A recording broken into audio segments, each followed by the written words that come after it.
Hello there, I'm Tom Wiggins. And I am Emily Elias, and this is Desert Island Dips, the podcast where we pit condiment against condiment and ask, if you are trapped on a desert island, which 5 dips would you want to take with you? So far, the island has tomato ketchup, brown sauce, English mustard, sriracha and ajika. Yes. Which, if you're not familiar with, go back and listen to the episode. I say it every time, but I think it's important. I like that you make the distinction of, like, tomato ketchup. Not just ketchup. There's mushroom ketchup as well, isn't there? And there's all those other ones. I just appreciate I appreciate the clarification every week. I think it's necessary. This week, I am saying this is the best named condiment of them all. Is it a horse? Is it a radish? It's neither. It's horseradish. No, it's not a horse. Oh. Is it a radish? I can't make a sound effect for a radish. What noise does a radish make? I don't even know what that is. I don't know if they do or not. I've never asked one. Let's do it. Should we deal with the name? Yeah. Because it's weird, isn't it? What is in a name, Because Tom? you know what a radish is, right? I know what a radish is. I know what a horse is. I don't see the Venn diagram where these two things intersect to create... So basically what you do is you get a radish and a horse and you mash them together. Yeah. And you get horseradish. Oh. You don't do that. Oh. Radish, the word radish, comes from radix, I think it is. Don't laugh at that. I might have a rude word in it, but don't laugh. Radix, I think that's how you pronounce it. It's Latin. Just keep saying it. Means root, basically. Okay. The horse bit, which is obviously interesting because we know what a horse is, but how did it get to become part of the radish? Yes. So the actual plant, the horseradish, which we use the root of to make horseradish sauce, comes from the German word for it, which is Mirtig. I think I've said that correctly. I put on a slightly weird accent on it. I appreciate the accenting in everything you do. So that's German. Did I say it was German? Yes. Yeah. In German, that means sea radish because it's grown by the sea. Okay. Now, how it came to be horseradish rather than sea radish, the mir bit sounds quite like mare. Okay. Which is... French for horse? English for female horse. French for horse is cheval. Yeah, okay. Not relevant here. I wish I could undo saying that right now. And because apparently the horseradish root is quite big, horses are quite big as well, that is also added to this, and eventually it was like horseradish. That is not... If you look it up, it's not sort of, this is definitely how it came about. But that's like the caveat for everything on these podcasts. Yeah. Like, but this is the best. This is the number one theory for how that came about. And it does make sense because it did come to us from Europe. Okay, so it's not native. No. Interesting. You can grow it here. Yeah. But as I will tell you the story of the history of horseradish now, it made a journey to get here, basically. Tom, tell me about this journey it went on. How did horseradish... I haven't finished the name story yet. Oh, I'm sorry. We are off our game today. So in order to make it, you have to tenderize the root. Right. Okay? Or it certainly helps to. And in the olden days in Europe, when they were doing this, they would get a horse to stamp on it, basically, which they called hoofing. And obviously that also the link there, the horse involved, and they're like, well, it's the radish that you get the horse to stand on, so it's horseradish. So going right back, this is one of the really old stories, a real back in the day, like how far? Do you remember vinegar and mustard and that? And they were all so real like ancient, far back. We're talking BC. Greeks. Yeah, we're talking BC. So a bit like those, mustard and vinegar. Do you remember they were used as for medicinal reasons a lot of the time. They weren't eaten normally. They were used to treat things. So medicine. Yeah, Egyptians and early Greeks and all that lot, they used to use horseradish for things like that. So the list of things that you can use you can supposedly use to cure with horseradish include tuberculosis, rheumatism, coughs, urinary tract infections, food poisoning. I think it was the Egyptians that used it as a back rub for back pain. Apparently not total nonsense. There are there are things in horseradish that have been found to be able to cure bacteria, so it's not totally made up. But it kind of makes sense, and you can see why they would do this, because the same was, as I said, was mustard was used for that as well, mustard seeds and vinegar. Horseradish comes from the same botanical family as the mustard seed. So you can see the logic. I can understand. I feel like for their pain treatment and things like that, like I feel like horseradish, I can see that being like a cure or a relief. UTI I find interesting because like there's the whole mythology around cranberry juice and that you should drink a lot of cranberry juice to change the pH in your urine to help alleviate that frequent need to urinate. As a modern woman, I clearly have suffered from many a UTI, but I never thought like, oh yeah, let's go wang some horseradish down my throat. And I thought you said something else then. Yeah, it was probably the wrong verb to use. Really off my game today. That's not the only connection. Do you remember mustard? To get mustard, as in what we eat, you have to crush up the seeds. Yeah, and mix it. Do like a fine to release the flavor. The milling process. Yeah. Horseradish is similar. So if you were to pick have a horseradish root, if there was one right there, and you were to like sniff it or lick it or whatever, it wouldn't taste of horseradish as you know the horseradish flavor to taste. It only release the flavor when you mash it up, basically. So when you make it angry. When you anger it, yeah. So what you have to do is when you grind it up or you grate it or whatever, it releases an oil which is in there, which then mixes with the root itself, and that's what releases the flavor. And apparently it's very pungent, and also taste it. That chemical reaction is what does it. The intensity of that flavor is dependent on how quickly you add vinegar to the mashed up horseradish root. So if you were to add vinegar straight away, that would be a fairly mild horseradish. But if you leave it a bit longer, then you get more powerful flavor. So obviously we're looking for the real powerful horseradish, basically.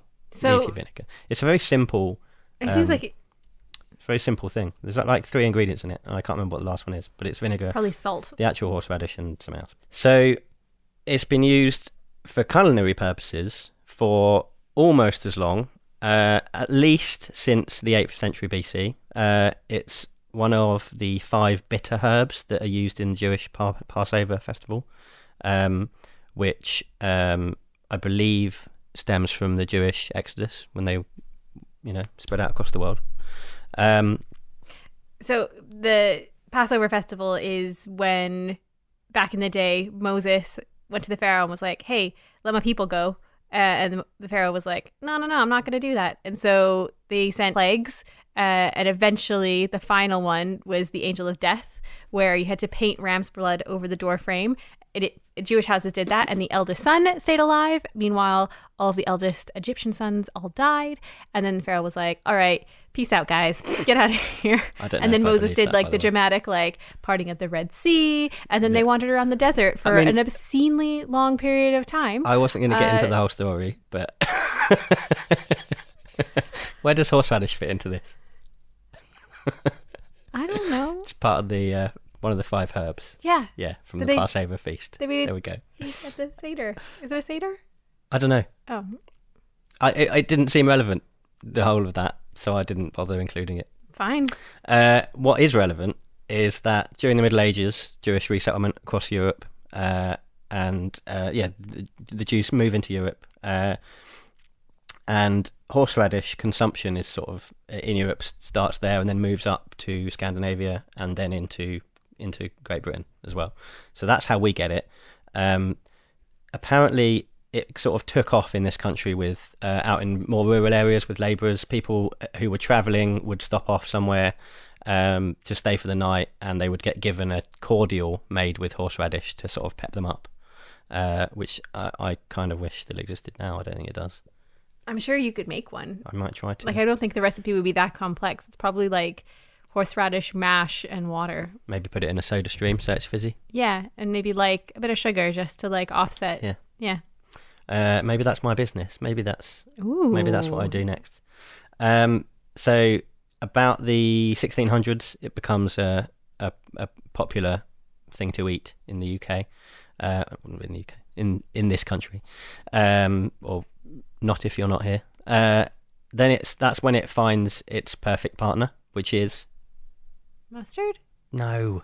I'm really off my game. I don't know. Roast beef. Roast beef. What am I thinking? So people start eating it with beef towards about the late 1600s. Not exactly clear exactly how that marriage came about. Probably just people going, oh, do you know what? Fancy a bit of horseradish with this. And away you go. The thing is with roast beef, on its own, it is a very lovely meal. I'm not dissing it. I'm not like saying it's the best thing I've ever eaten. But Blimey. You add a bit of horseradish to it, and it really elevates like the flavor of that piece of meat. Do you know what I mean? Like, it's not like it's unpleasant unto itself. Like, it's just that one thing they go together, like salt and pepper. Damn right they do. Or salt and pepper. They push it real good. Yeah. Okay. Yeah. They belong together. Yeah, they do. Starts to make its way to America about 100 years later. America, they're always so late to the game. But do you notice these sort of these beats in the condiment story, in the horseradish story? It's a classic condiment origin story. That, you know, pretty much the same as mustard, the same as vinegar. This is how it always happens.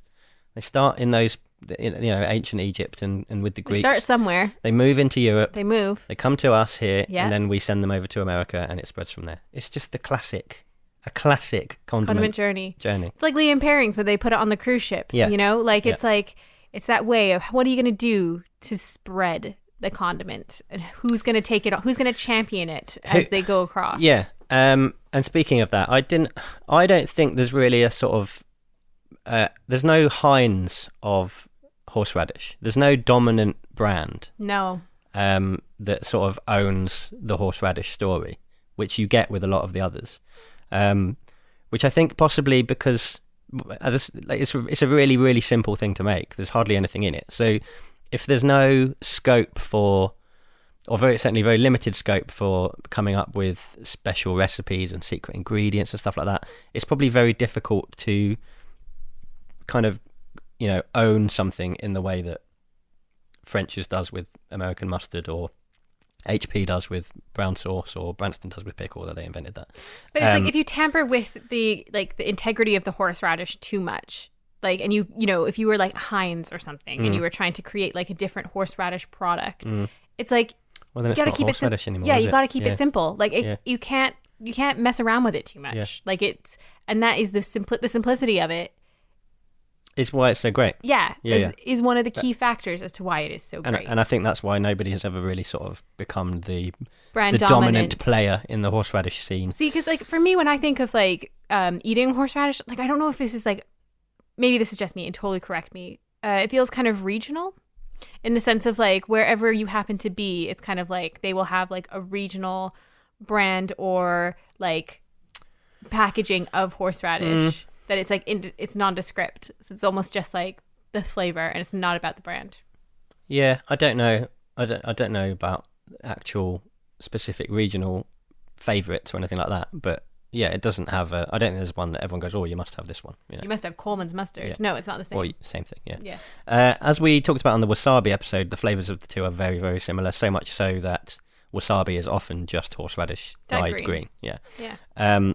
I can't remember how much we went into that on the wasabi episode, but they're not the same plant at all. No, they're from the same family but completely different species, and also you use different parts of them to make the condiments. So wasabi is stem, horseradish is root, and wasabi grows like watercress. Yeah. So it's whereas like horseradish, you're going in the ground for. You know what I mean? Like it's a very different process of growing, and it's much harder to grow wasabi than it is to grow horseradish as well. Oh, a million times. That's why horseradish is so ubiquitous and everywhere. I think you don't appreciate how prevalent horseradish is. Like, well, I was about to say that. I thought, because it feels to me like a very British condiment. Yeah. And because of that association with roast beef, I assumed it would be sort of, we ate it here. And clearly there was people. It's eaten in Germany because that's where the name comes from, and you know all this we see from the journey of it. But they make 6 million gallons of horseradish in the US every year. it's a big deal. Well, I in think the States. the thing that When it went to the States, I think it was the early settlers over there that went from Britain. So obviously it's grown up with the States itself, probably. And I was also going to say, like, the German influence of the States, like all of the sort of like Eastern European, like you don't appreciate that, you know, all of these cultures from Europe pretty much like descended. Just all exist in America now. Yeah, and separately. had similar foods that they liked, and they wanted to sort of like... Got to pep them up a bit with something, haven't you? Well, and like, you know, Germans may use horseradish in a different way that, say, British people use horseradish, or like Ukrainians use horseradish or whatever. But it's still a part of the food culture, and so it's still like becomes something you can buy in a grocery store easily. Like, it's not something that then gets kind of phased out as you do this giant transatlantic move of European populations to America. The Americans like it so much that they have what I can see is the only International Horseradish Festival. That is remarkable. Tell me more about this festival. There might be more, but this is the one that I've found. Yeah, and sure. I'm sorry for any others that exist, but this is the one I'm about to publicise. I will say this to rival festivals: do better marketing, better SEO as well. Yeah. Held in June every year in Collinsville, Illinois. The Never International Horseradish Festival. I mean, if you were to guess what goes on at an International Horseradish Festival, what would you think that might be the sort of main attractions? Well, so far I have been wrong in every guess that I have made on this podcast. So I will point out that there is no way that you're guessing some of the things on this list. Would there be a horseradish eating competition? I didn't see an eating competition on there, but there are lots of obviously there's lots of tasting and things like that. But looking through the schedule of events at this year's festival, which obviously was a couple of months ago, you got the obvious things that you'd expect from a horseradish festival, you know, root tossing and root sacking competitions. Yeah, that was my number 2 and 3 on the list of what I was going to say. Root tossing is fairly obvious. Root sacking... Is root tossing obvious? Well, what do you think it is? Throwing some roots around? Yeah. But it could, in this country, mean something very different. No, You're a root always. tosser. It's like, you know, the Olympics for roots. But horseradish based. Root sacking is a 2-person game where you have to fill up a sack with horseradish roots. I think it was in 30 seconds, and then rather than counting how many you got in there, the winner is based on weight. Respect. Yeah. So there's a sort of there's a strategy involved there of picking, not just putting them in as quickly as possible, but maybe going, well, let's do we need to go for the large ones? Let's put the bigger ones in. Yeah. Exactly. There's also a fishing derby as part of the horseradish festival. I don't really know what a fishing derby is. It appears to just be where you all go fishing. I think it's like, you know, who can catch the biggest fish in a certain period of time. This one seems to be sort of aimed at kids. There's a list of rules. No, it is. It's like for kids to go fishing. I understand. There's a list of rules, one of which is everyone must have a great time. But a great time is in inverted commas. So I don't know what they actually mean by that. A great time. So everyone must have a terrible time, but you must just pretend that you had a good time. I bet there's like some children having like proper meltdowns crying. God. Like, can you imagine trying to be like a parent in that situation? Other things on the schedule, obviously the ventriloquist is there. Obviously, wouldn't be a horseradish festival without the ventriloquist, would it? What was I thinking? Yeah.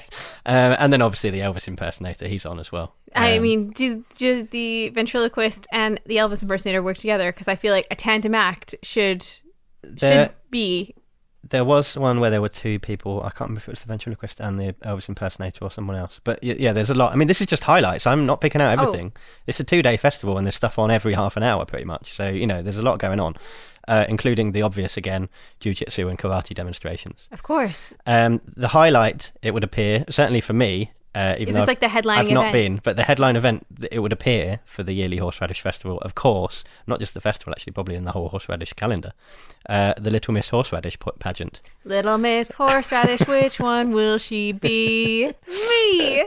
Which is, I mean, it sounds like something out of Parks and Rec, doesn't it? That was Little Miss Springfield. That was me doing Little Miss Springfield. Is that well, that's from The Simpsons, yeah. Right? Well, yeah, but I've watched The Simpsons, but I'm not one of these people that just quotes every bit of it, I'm afraid. So what?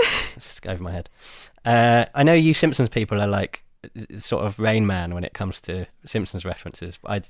It doesn't work on me. I feel like, 20% of the reason that I'm marrying John Lyons is because of our shared Simpsons references. Might be. Which is sad. The other 80% is like, because he's a great guy. $20 to enter Little Miss Horseradish. You get a free souvenir t-shirt with that. Okay, so this is everyone's a winner, essentially. This is a super important question. Is there an age limit on Little Miss Horseradish? I haven't got there yet. Don't worry, I've got the whole thing. Because Here. I've got the important points. so desperately to be a part of Well, this. I'm going to just break some bad news to you. There were 2 age groups for Little Miss Horseradish, 4 to 7 and 8 to 12. So you are a long way off being in either. And maybe even if you add those up. Never mind. Maybe it's time for a Mrs. Horseradish competition. Possibly. Right to the organisers. Contestants have to state a pre-approved fun fact about themselves and then answer a question about themselves as well. Does the fun fact have to be a horseradish? No, but you can't have the same fun fact as somebody else. So all the fun facts have to be pre-approved, and you might be told you have to come up with a new one if you've got the same fun fact as somebody else. What would be your fun fact? I don't know. I've met Dr. Dre. That's a pretty fun fact. Did you do anything with him? What's that supposed to mean? Like, did you guys go bowling? No, it was an interview. And 50 Cent, I met him as well. There was a short period about 10 years ago where I just met lots of very, very high-profile rappers. Is this the same time you were interviewing Craig David? Yeah, similar time. That was a bit later. Clearly, things had gone downhill. The questions that you have to answer about yourself if you're part of the pageant. You don't want to hear my fun fact? Oh, yeah, sorry, go on. Oh, I have been kicked out of 2 karaoke bars in Saskatoon for Saskatchewan for being too good at singing. I think we should leave that one there. Yeah. The question that you have to answer about yourself, that is sent out in advance. So there's, I think, 3 questions, a selection of questions that you will be expected to answer one of. Okay, go on. I don't know what they are. Oh. They're not posted. Well, they're not posted on the rule list because otherwise you could learn what they are in advance. They have to be sent to the contestants. Then after that, there's a 1-minute talent portion where you have to perform your biggest talent. Oh, that is so hard. I don't know which one I would choose. I have so many talents. No costume changes are allowed. Okay, well that just ruins all of my talents. You have to wear the same thing for the whole competition. The category winner from each one wins a sash, a crown, and flowers. But after that, in brackets, it says girls, which I take to mean that a male child could enter Little Miss Horseradish competition. Hey, it's 2018. But they haven't made that clear in the rules here. But that's the only bit that sort of suggests that you can enter if you want. I think it's just like if you identify as Little Miss Horseradish, you can be in the competition. Like it's a self-identifying thing. How do you identify? I identify as Little Miss Horseradish. Which is why I can't understand why they're trying to keep me out of this. The first runner-up also receives flowers, and all contestants receive a goodie bag and a medal. I want this medal so bad. I'm conscious that we're going to talk about Little Miss Horseradish more than anything else, but I think it's worth it. Just want to go over some rules. All contestants. This is another reason why you can't enter. Well, you could move. All contestants must live in Madison, St. Clair, or Monroe counties in Illinois. For how long beforehand? Doesn't say, but they then say afterwards in brackets, the horseradish capital of the world. Naturally. Self-appointed, I believe, Illinois, but fair enough. Then there are some rules that will help to avoid the competition being accused of corruption or any sort of match fixing. Sure, we don't want like a figure skating thing. Absolutely. This is an ice dance. So relatives of the pageant committee are not eligible to compete. That's cool. I'm not related to any of them. Yeah, right. Well, yeah, I'm not sure that's a problem. There's lots of other rules that you don't that you break. Tom, I just need to get a time machine and go back Here's another 20 years. Here's another one that you don't break. Contestants cannot be a current title holder for any other pageant. So this is my example, not theirs. No reigning Little Miss Parsnip, which I think you are. No, I'm not. Are you not? Was that the year before? Lost it. Right, okay. Yeah. Another rule, and this is an important one. This is a fun pageant. Again, fun is in inverted commas, so it's not. Fun means? So it's not fun. Not a beauty pageant. Personality plays an important part of the judging. Please don't use makeup, wigs, or other enhancements. That's creepy. What does that mean? On the contestants. Please keep all attire modest and youthful. So no sexy horseradish costume. I wouldn't feel personally comfortable in a sexy horseradish costume. There's no part of my being that desires to be the sexy horseradish, Little Miss Horseradish? They don't state that, by the way. That was my bit added on the end. I don't want... I could be like, you know, in a full like root suit, like head to toe covered root suit is a fun thing to say, isn't it? Covered as a horseradish, but with like the personality and then a bikini charisma. on. Yeah, as long as I have like accessible armholes to do jazz hands out of. A bikini wearing horseradish. I think that might count as being against that rule about the attire not being modest. Do you think? That's not modest, is it? It'd have to be a dress. I mean, I'm imagining a horseradish in a dress. Like, if it's a hot summer day like it is today, and I'm willing to wear a giant, like, foam root suit. Oh, I mean, also, I don't think the outfit is particularly important in when the judging of who wins, either. Oh, I get it. So they might not even take that into account. It might all be a waste of time. The final rule that I think which is worth highlighting, no flash photography.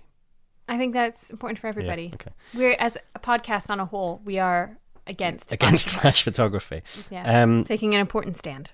So, do you know what? I mean, after you've won, obviously there are responsibilities for the reigning Little Miss Horseradish. I could only assume. The two main ones appear to be that you must participate in that year's Italian Fest parade. Yes, please. Plus 2 others. So there are obviously a lot of parades and festivals and stuff in Collinsville, Illinois. Do you get to open up any local shopping centres? It says there might be other responsibilities that you are not obliged to take part in, but if you want to, you can. So there might be. If I won Probably this... depends on the shops. If I won this, I would be so insufferable. I would wear the sash, like, every day. Like, on the tube, like, no matter what. I would never take the sash off. If it really is the horseradish capital of the world, you have to assume there are horseradish shops. And if you were opening a horseradish shop, who better to do so than the reigning Little Miss Horseradish? Do you think she would get a discount? You'd hope so. But like a discount on like 10% discount at all horseradish establishments. I couldn't see any rule that would stop that, but you might want to be a bit careful. She might get free entry into the festival. A car will be provided for the Italian Fest parade, but the parents must provide transport for the others. That's okay. I can ask my mom for a ride. The other major responsibility of the reigning Little Miss Horseradish winner is that they have to appear at next year's parade. To hand over the crowd. I'd assume so, yeah. Yeah. So that is obviously what I want to visit at some point before I die, the Horseradish Festival in Illinois. I think that we should be like, I know we've got like a lot of like weird holidays, like as if we don't spend enough time with each other anyway, that we should clearly dedicate all of our holidays to traveling the world to different condiment heritage sites. We could do Desert Island Dips live. Yeah. Have we talked about that before? Yeah, we have, about going to like Pittsburgh. Go to Hines and then go to Avery Island, where Thingy's from, Tabasco's from. We could go to the next year's Horseradish Festival. Would you put horseradish on the condiment island? I don't think you would. Don't think I would, because I feel like I would put it in place of like an English mustard, in that sort of like, if I was, because from our list, so our list is like tomato ketchup, brown sauce, English mustard, sriracha, ajika. I would replace, in terms of category, it is, you're right, it is the most similar to mustard. Yeah. So English if it was going to go anywhere, it would go there. Yeah. But I honestly prefer English mustard for the versatility and the other uses that because I can have, like, roast beef with, like, you know, horseradish, delicious, but also roast beef with English mustard, delicious. Yeah. I was going to say exactly the same thing. I'm kind of thinking for like the versatility of English mustard, it's staying, but I like horseradish and what it has to offer. I really, really like horseradish and what it has to offer. And if it was a straight choice, if we're just sitting down to roast beef and it was a straight choice, I can only have either English mustard or horseradish, I would go horseradish every time. Wow. But for exactly the same reason that mustard is more versatile, I can also have it with roast beef. I don't know if I'm going to get a lot of roast beef on the island, but there's going to be a lot of roasted meats. Yeah. But that's also another reason. Meats. Like, I think I would struggle to kill a cow on an island. Are there cows on this island? Well, if we're going to have roast beef, I mean. Yeah, okay. And as you say, we can have other things. So for me, because horseradish is in my personal consumption of horseradish is pretty much specific to roast beef. I'm going to stick with English mustard, and I'm going to say I love you, horseradish, and I think what you've contributed to not just the condiment world but the world as a whole is hugely important and very much appreciated. We are going to have to leave you behind. Was that quite moving? And now we say goodbye. I thought like my heart should go on. Should be over the top of that. This time. Yeah, you could write a love letter to horseradish. I think and I could. put it in a bottle and send it off the island. You Oh know what yeah, I mean? so that it knows that I was thinking about it at the time. Yeah, so that one day someone will find it near the island and be like, huh. You go, oh, so he would have taken you if he'd only had more the ability to kill a cow. Yeah. Yeah. This strange man wrote a lot about his ability to kill a cow. Well, inability at the moment. Yeah. But, you know. I don't think you want that ability. Like, would you really Well, want if I need it, though. like your superpower is I can kill cows? Like, no thanks, pass. Give me some X-ray vision. If I could do it just by sort of looking at them rather than having to do any sort of horrific butchery, might be quite useful. As long as I could control it. I don't want to be like driving past a field and just look over and then all the cows are dead. That would be horrific. It'd be horrendous. Could you imagine if like a world food crisis because Tom can't stop looking at It cows? wouldn't be a food crisis. That would save all the abattoir business, wouldn't it? But if like, Well, some of it. what if there was like an evil? Okay, just like brainstorming a movie right now. There's an evil man who hears about your power to look at cows and kill them. And he runs a chain of abattoirs me. and kidnaps you and makes you kill. Just look at cows all day. Yeah, I think it would. and your It would plucky have- co-host comes to save you. Having to sit there all day just killing cows by looking at them would have serious detrimental effects on my mental health I think you'd have PTSD Yeah. for sure. within about half an hour. The NHS would have to have a wing for you on hand because you would never be the same. No cows allowed within 5 miles. Right. Well, on that note, that's enough for this week. If you would like to follow us on the internet, not literally, I mean social media, we're on Twitter at Desert Island Dip, singular, because it can't fit the S on.